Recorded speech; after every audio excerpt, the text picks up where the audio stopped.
C'était le nom à l'Empire français, c'était le nom pour aller aux indépendances, mais on va aux indépendances avec une première phase de proclamation des indépendances, mais c'était indépendance associée, hein, indépendance association, voilà. Et donc c'était sur la Constitution de 1958, portée par Michel Debré, sous le haut patronage du général de Gaulle. Donc il fallait dire oui, nous acceptons être indépendants mais en association avec la France et donc nos économies sont liées directement à la métropole. Bon, donc c'était ça. Donc tout était ficelé pour que ce soit ainsi. Sauf que entre-temps, il y a eu le RDA, le Rassemblement démocratique africain, dans ce parti-là, il n'y avait que des révolutionnaires formés à la CGT, Jean Segui à l'époque, et formés en Union soviétique. Donc c'était la belle époque du communisme et de la révolution universelle. Che Guevara et compagnie. Voilà, donc c'était des rouges vifs. Et donc, nous avons en Guinée le secrétaire du RDA, PDG RDA, Parti démocratique de Guinée, Rassemblement démocratique africain, Sékou Touré, postier de son État, formé par la CGT en France. Modibo Keïta, formé également en Union soviétique. Voilà. Puis d'autres au Dahomey, ils sont tous RDA, etc. Amani Diori au Niger, RDA. Voilà. Même la Mizana n'était pas trop loin. Sangoulé la Mizana de Haute-Volta à l'époque, n'était pas trop loin. Et donc ils se sont réunis, Sékou Touré qui avait une aisance dans le discours, avait fait le tour de certains pays africains pour dire, bon voilà, on va dire non à De Gaulle, hein. On va dire non, cette indépendance association, ça ne va pas, on va dire non.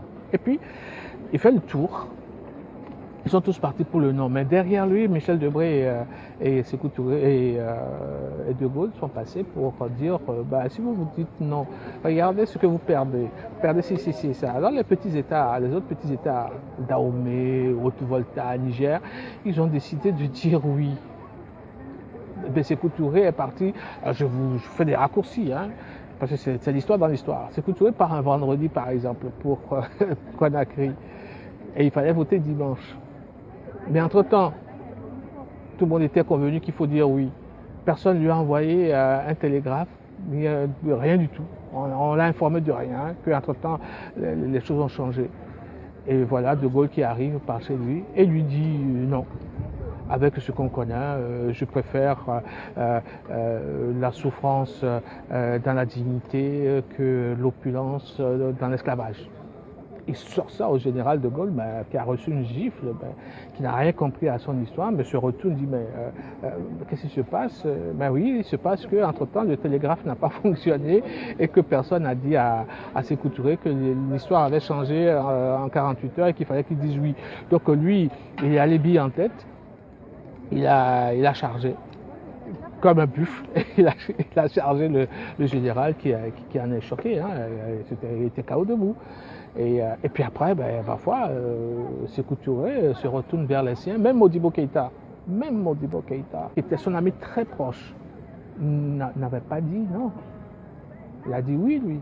Et les autres du RDA, au Burkina Faso d'aujourd'hui, la Haute-Volta, au Dahomey et au Niger, ils ont tous dit oui. Et pourtant, ils étaient du même parti et rouge vif, c'est-à-dire des révolutionnaires. Donc, l'histoire dans l'histoire, ce n'est pas que Sékou Touré était... non, il fallait faire quelque chose, mais la communication aujourd'hui, ça se passe en une seconde. Hein.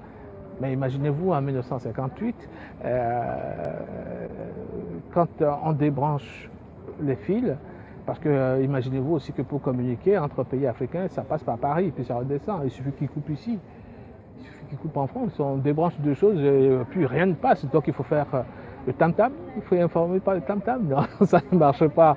Donc la communication a fait que le nom de Sékou Touré est devenu un fait historique, mais il ne faut pas oublier qu'il y a eu dans cette histoire il y a eu des ratés dans la communication, sinon je ne suis pas sûr qu'il aurait dit le nom de cette manière-là. Il y a eu des ratés.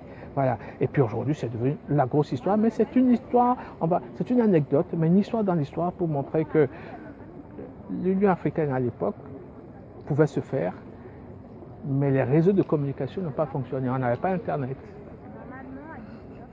ni Facebook, ni le tweet. Voilà.